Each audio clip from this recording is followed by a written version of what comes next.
মা দেখো কেমন করে হাঁটছে, এমন করে। দাঁড়া, তুই বিকলাঙ্গ বাবাকে দেখে পরিহাস করিস? যা, আমি তোকে অভিশাপ দিচ্ছি, তুইও বিকলাঙ্গ হয়ে যা। মা এ কি, আমি তো বিকলাঙ্গ হয়ে গেলাম, আমার ভুল হয়ে গেছে, অভিশাপ তুলে নাও বাবা। অভিশাপ আমি ফেরত নিতে পারবো না, কিন্তু তোর মেয়ে বড় হলে যার সাথে বিয়ে ঠিক হবে সেই ছেলে যদি তোর গলায় মালা দেয় তবেই তুই অভিশাপ মুক্ত হবি। তবে এই অভিশাপের কথা কোনোদিন কাউকে বলবি না।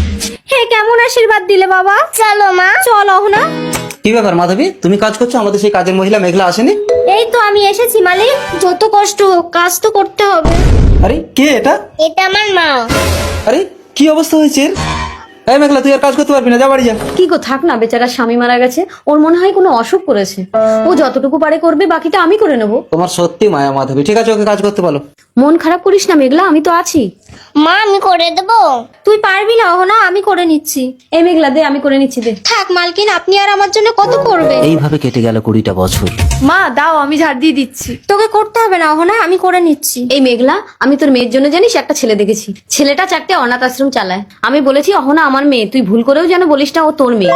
বলবি তোর বোন হয়, মালিক এক্ষুনি ছেলেটাকে নিয়ে আসছে। মা আমি তো মালকিনের ছেলেকে ভালোবাসি।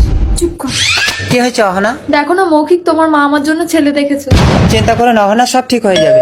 উজ্জ্বল বাবু এসো। নমস্কার। এসো বাবা, বসো। মা অহনা আয়, এটা আমার মেয়ে। আরে আমার ছেলে মৌখিক। আর ইনি কে? ওটা তোমার বড় মেয়ে।